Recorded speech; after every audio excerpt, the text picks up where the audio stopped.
Hi, I'm Amy. And I'm Kirsty. And this is our podcast covering the highs, lows, and realities of parenting a child with neurodiversity. Each week we'll be sharing updates from our lives and hearing from a variety of guests about their advice and experiences. This is Love Needs No Words. Hello and welcome to this week's episode of Love Needs No Words. She was diagnosed with autism and ADHD in 2022, so has gone most of her life not knowing why she had certain behaviours that she couldn't explain. Girl with Autism, her account on Instagram, or Cat as she's known to friends and family, now works in childcare and is using her platform to help raise awareness of what it's been like growing up masking, the traits that come with having both of these conditions, and the effect it continues to have on everyday life. Cat, thank you so much for joining us. No worries. Thanks for inviting me. Thank you for coming on. Can you start by talking us through your childhood, specifically at school? You must have felt different to the other children in the classroom, but I suppose what were the main signs that you felt that something wasn't right? It's quite an interesting one because it was such a long time ago that I have to try and I've had a look back through school reports and been talking to my mum about it, and obviously we had to dig up a lot of this information when I was undergoing my diagnosis and stuff. But yeah, it was definitely things were difficult. I was very slow learner in kind of every aspect, to be honest. I didn't walk until I was about 2. My parents took me to places because they thought there must be something wrong with her, and they just said, no, I just think she likes to be where she is. And that kind of continued, I suppose. When I went to school, things were okay. I was quite a happy kid, but I suppose where I could see now that I had to have things my way. So if I had games, they had to be played in the way that I wanted them to be played. I was quite happy to play on my own. I could, be in the garden and you could just give me a couple of flowers and a leaf or something. I'd be running up and down the garden, singing away, doing whatever at my own kind of pace. And my mum would always just be like, I don't know what she's doing, but she seems to be having a good time. So, but then what would end up happening is any sort of change or anything like that would just set me off completely. Obviously, my mum and dad used to refer to them as tantrums. Now I know that tantrums and a meltdown are very, very different things. Definitely wasn't controllable, which I knew. But going into school, yeah, I think it was very overwhelming for me, definitely. The classroom was very busy. I didn't like the lights. I refused to eat any of the food. And when I came home, I just used to have pasta and cheese. That was all that my mum could get me to eat, was pasta with and it couldn't be melted. It had to just be on the top. If it was melted, that was not okay. And I'd have to have my same squash that I've always had, which I actually, to be honest, hands up, still have to this day, and still get very upset if it's out of stock. So yeah, there was lots of different things. I didn't cope well in friendship groups, in groups as a whole. I didn't really get that. I didn't really understand that. Everything was quite difficult learning wise. I mean, my parents were called in a lot about just because I was falling behind, and my attention span was shockingly bad. It would be a lot of the time that Catherine could do it if she applied herself or things like that, or and then at some point the skin picking started. And I think that was probably, I don't know where that came from. I think it might have been a result of just being ridiculously bored. I used to get really, really bored. So there was that. But I think it was difficult. But I think early childhood, it was okay. When I got into primary and secondary school was when things started to go a bit south. When you say they started to go south, what do you mean by that? There was a lot of discussions about, me sort of struggling at school and easily distracted and all of these kind of things, and getting very emotional, not being able to share, not being able to play, in this sort of way. And one day I just remember, I do kind of remember this weirdly because I was so young, but I remember just sitting there and just going, I've had enough. I think it must have been about 2:00 or something like that. And I was just I've had enough. And I got up and I left the school grounds, fully left the school grounds, and went and crossed the road outside and everything. And my parents were called in. And from there, I was moved into private school because basically it was just she needs a bit more support. We don't really know what's going on, but it doesn't seem to be, something's going on. We would, yeah. And luckily, I was very fortunate that my parents were in the position to be able to move me into a fee-paying private school, which they did. But that in itself didn't really solve anything. So as much as it was there was a smaller class, that was all it was. It was a smaller class. There was no, But all the same sensory overload. Yeah. it was all the same stuff. Everything was the same in my reports. Catherine's not paying attention. If she's not interested in something, she's not going to do it. She's getting up and walking out. She's sometimes like, I used to get so bored, I'd just go and like spend a bit of time like faffing about in toilets, and I'd come back again, and then I'd probably go out again or something like that. Or, and then I really, really didn't get on with anyone. Like friendships were really hard for me. I just didn't get on. I did get on with some girls in the school before, but I definitely did not get on, with anyone in this new school. I was very good, like creatively. I could sing and I could act and stuff like that. So they suggested that maybe I audition for a local art school, which I did, and I did get in. But it's still things were still difficult. It didn't really get any better, and I think as I went into teenage years, things just got worse. And behavioural wise, I started not wanting to go into school quite early on, faking illness, doing anything to kind of get out of going to school. And I think I had very, very long school days as well. It was like 8 till 6, and I was absolutely exhausted. And I didn't cope well with that at all. I used to hide away, like assembly in the morning. I hated that. So I used to hide away in like the girls' toilets, and like they used to try and come find me. Like, you can't stay down here by yourself. And then I'd be like having a meltdown. And that was, year 7, year 8. Do you know what I mean? So I knew, I felt different because I knew that wasn't normal reactions to just going into the assembly room.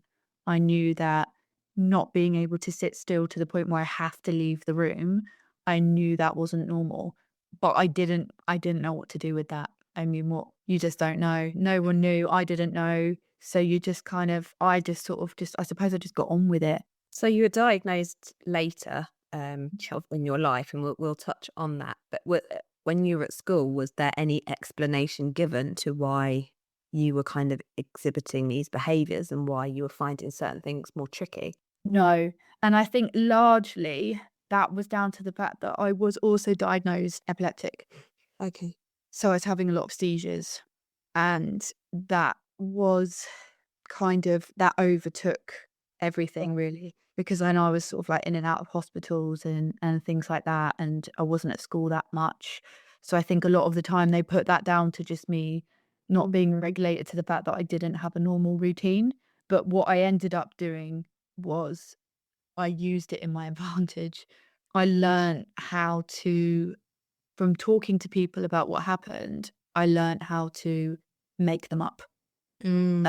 So I would make them up to get out of school, and it would be an instant sent home. Oh, she's had a seizure, she needs to go home. So I think it would have been, now looking back, I think it was almost an impossible thing to probably diagnose because of the amount of masking I was doing at this point. Yeah. Masking my symptoms, the amount of times I was being sent home from school. I started to get out of everything, blaming it on everything, going, oh, I'm unwell, I need to go home. And they go, okay. So I think that whenever I got tired, they would send me home because they'd be like, she can't focus, she needs to go home. So I think that largely got clouded over. Do you know what I mean? I think it all kind of in the end got just sort of put onto that. She's unwell. I was also on really like strong drugs for epilepsy as well, which were tiring me out and stuff like that. So I think maybe if that hadn't have all been in play as well, maybe some of these signs and symptoms would have got picked up on, but that kind of overshadowed everything really. That's really interesting. Yeah. So you were finally diagnosed at 30. I was, yeah. So how did that feel? Yeah, it was good. I mean, I had like brain surgery from my epilepsy at like in my early 20s.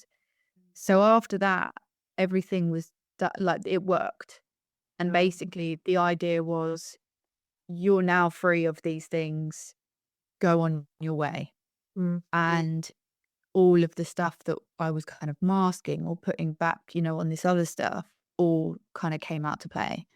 So it was from early 20s until late 20s that everything was just really confusing, to the point of, I hit 30 or whenever it was, 29. And I think I had my first real kind of just like almost like a breakdown during the first lockdown. But then it didn't come about until I started just being honest. I sat in front of my GP and I was just like, I can't cope. I literally cannot cope and I don't know what's wrong with me. He suggested that I speak to a psychologist.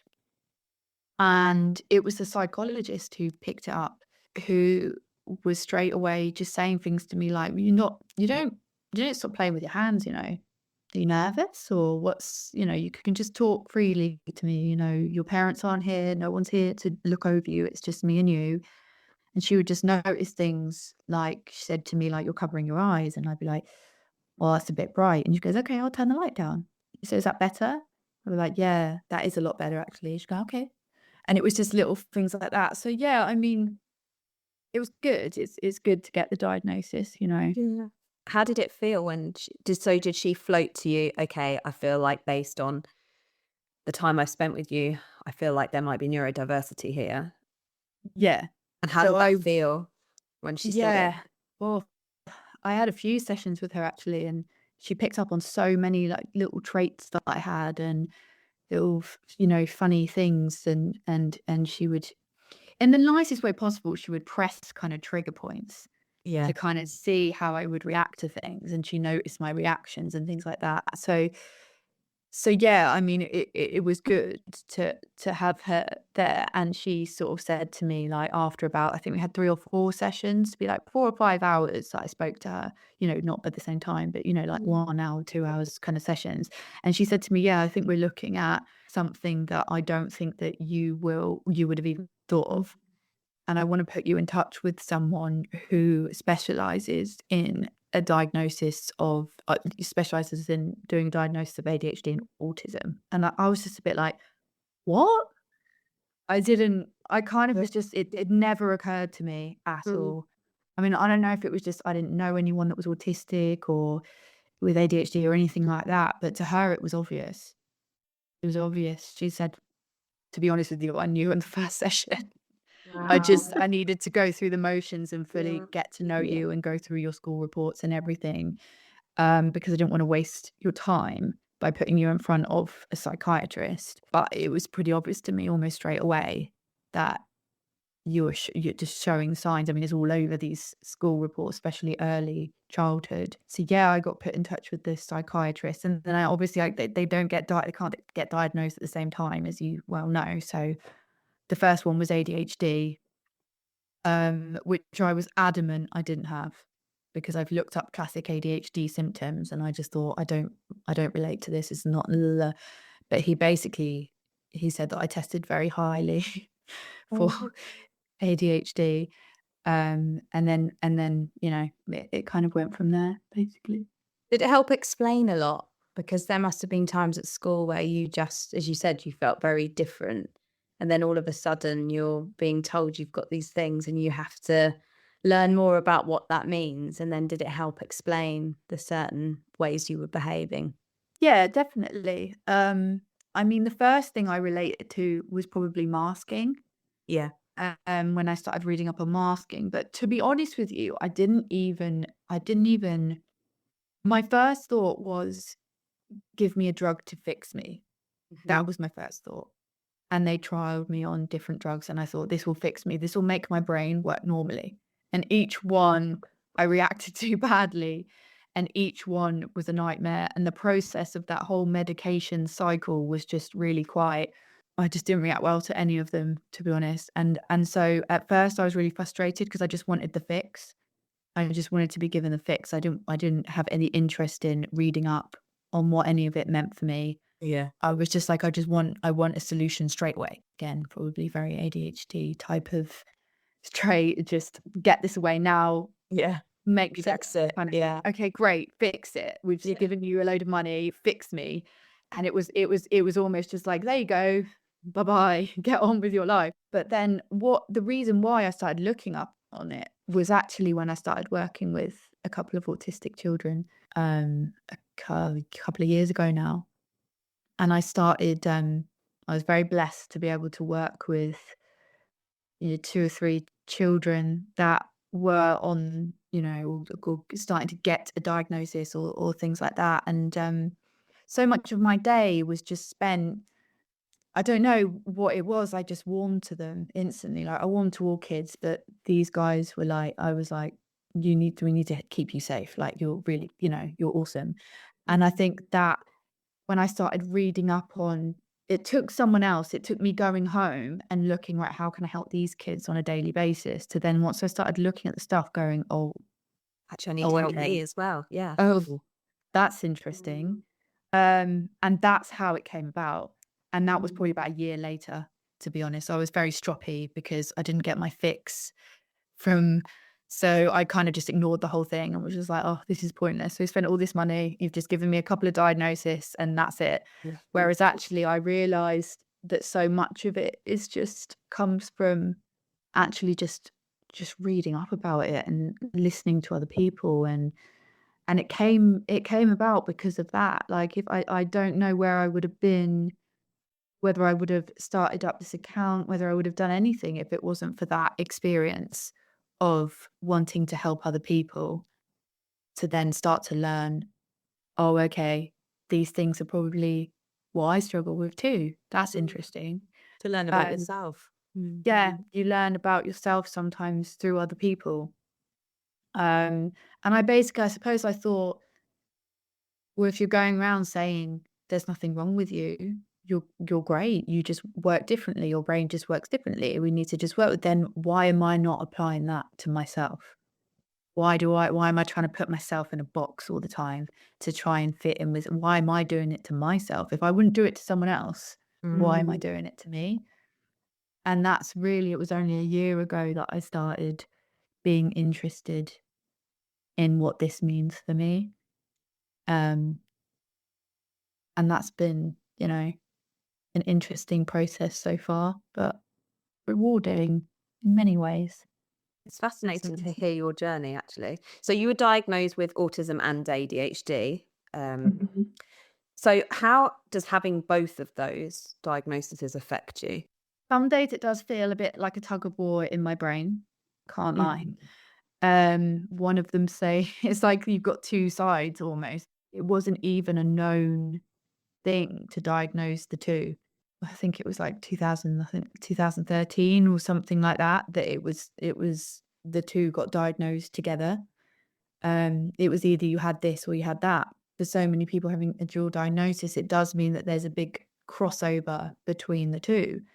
And sometimes they can work against each other in some ways. Like, I'll maybe want to do something or feel like, oh, I really, really want to do that. But then my autism side will want to keep me in my bedroom, in my safe place, things like that. So I guess I don't explore, as much because I'm scared of things. And that frustrates the other side of my brain that's kind of going, you need to do all these things and you want to be all adventurous and you want to go out and make all these friends, but then also friends and people scare me. So I think it all kind of, it can be a bit confusing, but I suppose it's taking it a day at a time. And I think not understanding the two has definitely had effect on me, mentally, because it's like the real weight that I carry sometimes, like, would it have been different if I'd have known I didn't need to lie about being unwell and all these things at school? Could I not have just said, I'm really not doing so well? Because now you read so many things where you just think, I could have just communicated, but I didn't know how to. And sometimes I still don't know how to. I still really struggle. I come up with challenges on a daily basis. I think one of the other things I really struggle with is just trying to figure out what everyone means when they speak all the time, because my brain's going like a million miles an hour, but then I'm someone that's incredibly empathetic and stuff like that, and I want to help people and stuff like that. My brain just, I don't know how to behave in certain situations, and my brain just gets overloaded, and I don't know how I'm kind of supposed to respond. So trying to get through the day with this jumble that is my brain can be quite exhausting. But I think there's huge positives for being, neurodiverse and stuff. There's amazing positives, like we've all got strengths and we've got tools now, and I've got tools, and I can ask for help now that I've had this diagnosis. I can say, look, this is really tough for me. I don't understand what's happening right now. I need a timeout, or things like that. And that's amazing. That's helped me in so many ways, because now I can actually say, like, no, I have this thing, right? I need these accommodations. Otherwise, I'm not going to be able to do my job. Otherwise, I'm not going to be able to cope today. Like, I need this. And I do it for me now. I'm not trying to hide who I am. Yeah. I'm just trying to be like, okay, but it's the two are difficult to manage. They are difficult to manage. I think they will always be tricky to manage. And some days it does feel like, you know, really, really tricky. And I do get my days, but I cope a lot better today, definitely. And I'm glad that I know. That is the one thing I would say. I'm glad it's good to know Yeah. that I you're was not gonna just, going crazy. I was gonna say, when you were at school, very little was probably known about autism and Mm. ADHD, and things were dealt with very differently. And I keep saying, I know social media has its bad points, but I also think it's really raising awareness of autism and ADHD, and it's Yeah. helping teachers, it's helping people across the board have a better understanding. Um, and I'm sure you're getting that at school, because a lot of the teachers are having to go on more courses. There's more children in the classroom with additional needs. Do you feel in your school environment that you're able to sort of showcase your traits and they kind of be accepted and dealt with accordingly? Yeah. I think it's better. Where I work now it is good for that. I think there could be more help for adults in. I can't speak for all workplaces, of course, but think that there could be more in place. I think in a lot of places there should be someone that is there as a support in every workplace. Is there as like a someone that knows about this stuff. And I know that's probably quite tricky. Like maybe that's not something that's possible, but I hope it will be possible one day, Yeah. because you can get the best out of people despite if their brains work differently. But I think there's a long way to go with that, definitely. But I do feel that I am at a place now where I could talk to the people that I work with and say, look, this is really tricky for me. I appreciate it's going to be a bit difficult to get me out of the room right now so that I can write this in a safe and quiet place. But that is what I'm going to need to be able to get this done, sort of thing. And I think it is difficult. Sometimes I do feel a bit like a nuisance, and a bit like I'm coming up with things to try and, it does feel a bit uncomfortable for me to ask for accommodations still. It's not something that comes naturally to me. Would I prefer to be someone that could just do it in the space that I've been given to do it and just crack on and not have to ask for different things? Like, yes, I would, but I have to work with who I am and what's going to work for me. So it's a lot easier to ask now that I think I have the confidence to ask. Can you use an example of when maybe work could get quite overwhelming for you? So my employer is very good. They don't tend to move me around, which is good. But if I do get moved around, or say if I'm needed in a different room or something like that, it's very rare. But if it gets sprung on me, Yeah. I don't handle that very well, because it's a whole new situation. I've got my routine. I know what I do every day. And so that can massively throw me off. Um, Especially if I don't see it coming, which sometimes can happen in my line of work. You can't always plan for everything, and that's fair. And it's being able to understand from that point of view that that's just sometimes what goes on. But then for my brain to go, yeah, but oh, how am I gonna? I can't do it. Yeah, I wasn't expecting it. So it's just like an instant kind of. It's where it's very difficult, because there's no way I can really operate in a world where something is not all of a sudden thrown upon me. Like, there's always going to happen at some point. And I think sometimes, like the other day, for example, I just had to be like, look, I'm just gonna have a meltdown, and then I'm gonna be okay. And that's just what's going to happen, because sometimes I can't, I don't have control over it. I wish I did. And I can only do as much as I can. And I've got a lot better, a lot better. Um, but yeah, it was just, I came in thinking I was going to have a certain plan to my day, and it all just, and I was like, "Ugh," and I just couldn't really cope with it. And then all the embarrassment comes with it, of the fact that you've had a meltdown at work, and it's just like, oh God, and you're an adult, and it's like you shouldn't be, you should just get on with it.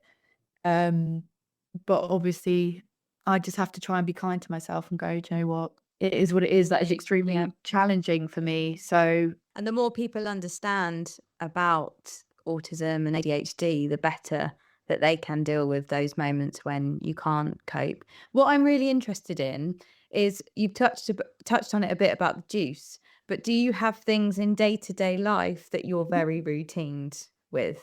And if so, yeah. what are some of the examples? Oh, I have a specific, I have a thing that I do every day, like without fail. I have to have all of my clothes like lined up in a certain order of where it goes. And I'm like, okay, that's fine. So I know what I'm doing, blah, blah, blah. And then I come downstairs, have the same breakfast every day without fail, have the same juice. I have this green juice thing that I like, but I don't like to do it myself because I don't like the colour. So my dad has to make it for me every day. And he puts it on the little table, so every time I come down, it's on the table, waiting there, and they've just got on board. They're just like, Love this. they've just got on board with it. They're just like, "Do you know what? Whatever." So he double that for me every day, because, and he's just like, "Just don't." So I don't look at it, and I just quickly go down, and then I'm like that, and then I have to sit in my same seat like every morning, all that kind of stuff, and then I leave at a certain time. And I'm always, but then the ADHD comes in where I cannot leave on time. Mm, I get up, it doesn't matter. I could get up at 5 a.m. and I have to be somewhere for 10 a.m. I'd still be late. yeah. It's just, it's honestly, I think they've given up with me at work, because they're just like, Joe, well, Sure, you don't have to be here 1 minute before 8. It's fine. Just whatever. Because they've spoken to me about 3 times, and they're just like, Joe, well, because I really do try. I'm like, right, I'm getting up early. I'm and then I just go up to my room and get distracted by something, and then I've got to go. But I've got my set like stuff that I do like without fail. It's funny, but my dad was laughing the other day because I saw this video and it was so me. It was like the salt and pepper have to be like parallel to each other in one cupboard, but then the next cupboard, I'll just put Justine something is in the it. Tupperware cupboard. Yeah. And someone sent it to me the other day and was like, "This reminds me so much of you." Like, 'cause it was always like, I understand it's not the same every time. Like, that has to be like that, but that's fine. I don't really care about that. That's fine. Like, I can be messy in that area and then not in that area. Like, it's very strange. But I do have. And if my mum asked me, what would you like me to make you do? Would you like me to make you anything for dinner? Pasta and cheese. Make sure it's not melted. You still like that? Every time. Make sure it's not melted. That is And so then good. dad starts getting involved, and mum's like, "Please, just step back. I need to do this. I've got Otherwise, this. I know that. otherwise we're gonna have a problem, and it's just not necessary." So there is always some things just never change, but that's fine, because my mum tells me it's endearing, apparently. Oh, So I'll go with it. Go with it. can I ask you a question on something that you were talking about before? You were talking about having a meltdown at work. We experience meltdowns with Max. Mhm. Have the meltdowns changed, and what do they look like now you're an adult? So when I was younger, my impulse was really bad. So I used to grab, pinch, push, anything, especially my brother, he used to get it a lot. Sorry, Will. But I would honestly, I would throw things at him, like get very, very angry if he didn't do the right things.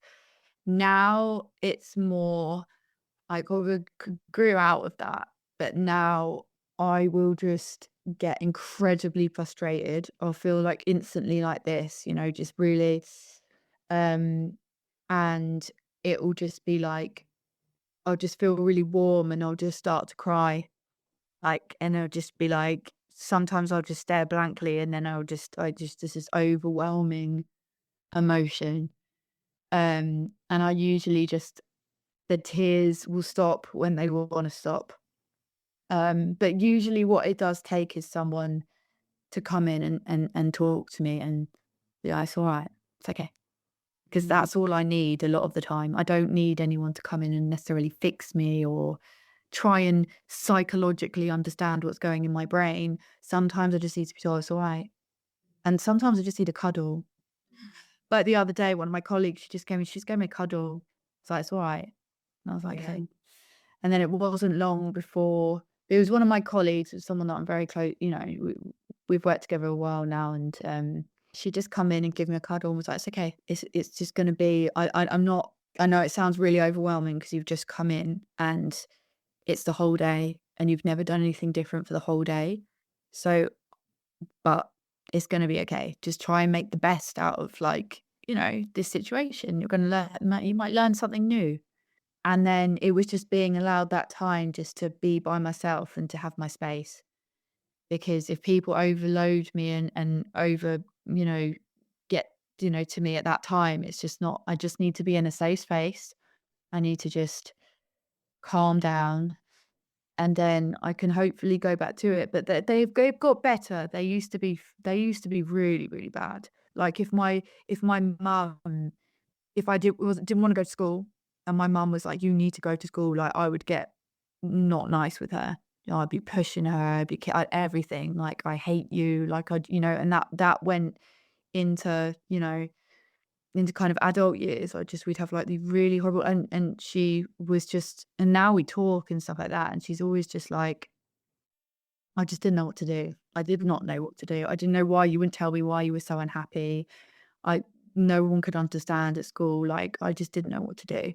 But now they're definitely, I still have them. I'm still going to have them, but they're better. So they've changed, but that sort of like emotional crying and just, that's near enough the same as what I used to be like kind of when I was younger.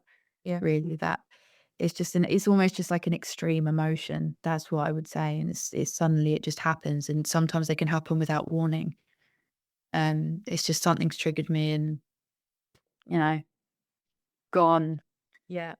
So You touched on it slightly earlier, but obviously now you're working with children with additional needs. Mm. So you must be able to pick up on some of their traits and know how to kind of help them deal with it, which is incredible. How has that kind of helped you? And do you think there is more support for children being diagnosed now? Oh yeah, 100%.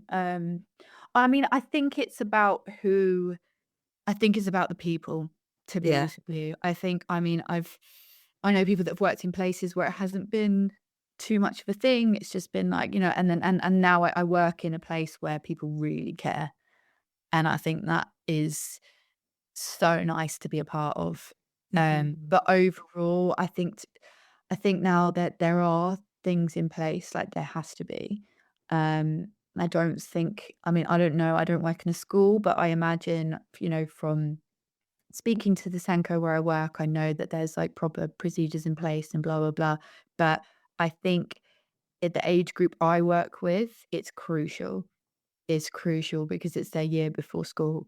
And it's very, very crucial that we have an idea of how to spot these things. But I think with a lot of, I think you can tell quite quickly. I can tell quite quickly whether there might be something there. I mean, they're so little, so it's difficult, but at that age, and I do think there is a lot more support, which is amazing. And I'm so happy about that. It makes me so happy to know that, people are like little tiny humans are getting diagnosis before they even get to school. I mean, that's just awesome. Yeah. Like, how great is that? Because they can go into the school system and have that support from the get-go. And that Whether understanding about themselves as well and who they are Yeah. and why they find those things difficult. Mm. Why am I really triggered by lights or sound, or why am I finding Yeah. it difficult to make friends? Yeah. Yeah. But also I think it's equally important for like everyone to know about it. Do you know what I mean? Everyone to Yeah. have some form of baseline understanding of this stuff. because I don't know, that's like a really big statement to make, and that would obviously be in an ideal world that so many people would be more clued up on this stuff and because it is a silent, for a lot of us, it is a silent disability. Yeah. So the mental side of things, so people aren't always going to know if there's Sure. something going on. And I think that goes across a lot of things, that touches on the mental health side of things as well, like not just this side of things, but obviously this is specific to this. But it's just one of those things where the more clued up people are and the more support there is, the I think it could help change like society as a whole, Yeah. hopefully Yeah. in the future, that there's more awareness, because my one thing is always just like, yes, I'm different, but there's nothing wrong with me. I just see things a little bit differently to you. All it takes is one person to be like, that's okay. That's fine. Like, Yeah. how cool is that? Like, just be really positive about it. Like, because everyone has their things that they're good at and their things that they're not so good at. So it's always about like trying to find what people are good at and not necessarily always highlighting on things that people can't do or find tricky to do, but then helping them with that process too. And that's what's important. And I mean, I've only been working in what I'm working in for, not even 2 years yet, nearly 2 years. But I hope that I will be going down that route. That's all I can hope for, that there'll be a way for me to go down that route so I can be a part of that, because it's really important to me. It's for young children. The younger that we can sort this, the less, fingers crossed, there's going to be, because I always wonder, like, if I'd had that support of just like, this is who you are, this is okay, how different things might have been. And I know you can't look back, there's no point, you can only look from now. But it's just one of those things that always crosses my mind. And I think it crosses the mind a lot of people who've had a late diagnosis. But it also really relates to what you were saying earlier about your hope that actually in workplaces, there'll be somebody there who understands in every single workplace. Well, actually, if people have diagnosis and understand who they are, then actually that's probably going to become a reality, because there'll be numerous people in any workplace who are going to say, actually, I've got ADHD, or I've got autism, or I'm dyslexic, or whatever it might be, and embrace that, champion it, and be confident to speak about it. And then I think people become more comfortable around them to talk about it. Because I think that's the other thing. People don't always know how to react to these things. You know, the amount of people that when I've said, oh, that Max is autistic, oh, I'm really sorry. It's like, well, I don't know if I'm really sorry. Like, I don't really know how to take that. And I know that that comes from a really good place. They're not saying it, to be hurtful at all. But sometimes I think, oh, I don't know if I don't know if really sorry is the right terminology. That lack of understanding. Yeah. And actually, really sorry isn't the right terminology with what you're saying. Actually, it's just strengths and weaknesses, and we all have them. Yeah. No, I've definitely had that before, where I've said about, and it's just been like, oh, bless you. And I'm like, oh no. Oh no, I don't want that. I don't want that. This is why I don't talk about it. It was just like, no, I don't need to be blessed with anything. But then I sort of do understand at the same time. I'm like, I understand why you're saying that. That's Comes from a good It's just a lack of like, and maybe that's the thing as a whole. Like maybe it's something that needs to be addressed in the school system. Maybe it's something they need to be taught about.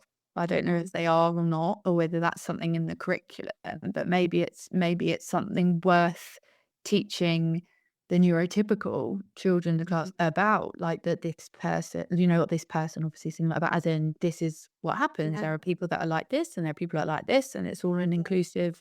I've always thought there should maybe, hopefully in the future, there will be something like that, so then people are more understanding of it.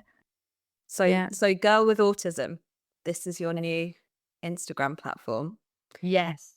Talk us through the motivation, I guess, for doing it. You've kind of highlighted that a little bit already. And what the journey's been like so far. When I started reading up about like autism, ADHD, the combo, all that kind of stuff, I realized that okay, I'm not alone with this for sure.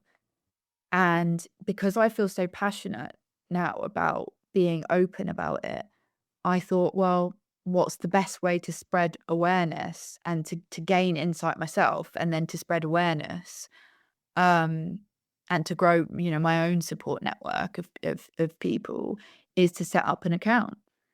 And I think it was largely to do with like seeing you guys' account as well. I think it's very brave as well, like what you're doing as well, just, being so open about things and I think that's really nice. And I just thought, well, maybe there's something in that. Maybe there's something in this. And actually I've been really overwhelmed with the response. Like it's been so lovely. And some of these people that I follow, their accounts are incredible. I mean, they're so creative, they're so amazing. Like there's they've all got these, loads of them have got these different interests and things like that, which are amazing. And they're just trying to be themselves. And it's really cool. And all the memes are just hilarious as well. Like they crack me up. 'Cause I'm just like, oh my God. So I get like a proper laugh out of it as well. Like some people post the most hilarious things. Like me and my partner can relate to a lot of the things, like, oh God, yeah, that's you, isn't it? Like, and all stuff like that. And I just find it's just really funny. And honestly, my personal one, I don't even go on it. I've got another personal account, but I don't even use it anymore because I'm just like, this is just fab. Like, One I girl with love it. autism. Yeah. Yeah, I just love it. I love the whole thing. And I hope to keep sort of, you know, the more I learn, the more I'll try and share. And I think that's all we can do is just it's a great way to start the whole inclusive side of things is to go on the things that probably people use the most, which is social media. But that's a nice thing because you're so raw and honest. If there's anybody listening or somebody that's just searching, like Kirsty and I were at the start of our journey for an account or someone just to relate to us, if there's somebody that's just been diagnosed with autism, Googling and find your account, it's just so raw, so honest, and talking through some of the things that you've had to deal with and making somebody else feel less alone. I just think it's brilliant. It's comforting, I think. Yeah. Thank you. Yeah. And I always wanted to say, like, I always want it to be a place where, like, my DMs are open to anyone. Do you know what I mean? If anyone's just having a bad day or struggling or anything, like, that's fine, reach out. I think it's so important to talk and to connect and to not sit alone. And sometimes you can connect with like a complete stranger. And Yeah. if you relate to some of these traits, like the likelihood is we'll probably have stuff in common. And I'm just kind of one of those people. I'm just like open book like now because I can't afford not to be. Yeah. Because I've done it for so many years and it hasn't worked. And I remember sitting and just thinking like, how is your life working out so far by not being yourself? And the answer was it's not very well. So I thought, well, what if I try and be myself and just see what happens? And it's been a positive experience and makes me feel like no, I don't necessarily have to hide. Even though sometimes, and I'm not amazing at it, sometimes I still do. I can still feel myself, when someone says, "Oh, I watched this on the weekend." My first response is, "So did I," when I haven't watched it. Do you know what I mean? It's my first response is to go, "Yeah, so did I. I like that too." Or if someone is giving me a bit of a interesting vibe or whatever, I have this need to be like, make friends with them to see what it is that they don't like about me or something like that. Yeah. Do you know what I mean? And validation seeking and stuff like that is still all in me massively. And I catch myself sometimes and I go, whoa, stop. Like, no. It's okay if you don't like the same thing. Yeah. Yeah. And it's okay if someone doesn't like you.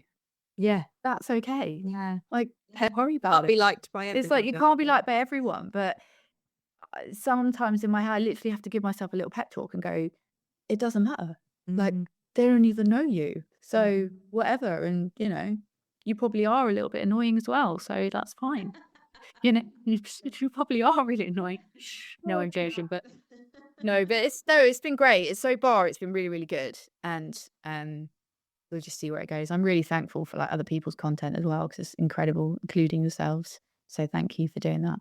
Do you know what I'm hearing from you when you're speaking is you talk about a cure, so to speak, but I think your cure has been just acceptance of who you are. 100%, yeah. Acceptance is key, like for everything, isn't it? Just accepting, accept the things you cannot change. Have the courage to change the things that you can. I try, because there's nothing I can do. I can't change the past. I also can't manifest the future. I can only really live a day at a time and just think like, okay, what's next? What's the thing I need to do next? Okay, I need to do this. Okay. And mid meltdown, that is obviously not something that's going to be coming into my head ever. But what I try and do is, I know for next time, okay, there's a chance you could come in one day and you could be put in a different room. I know for next time, okay, there's a chance that could happen. And I have that sort of awareness now.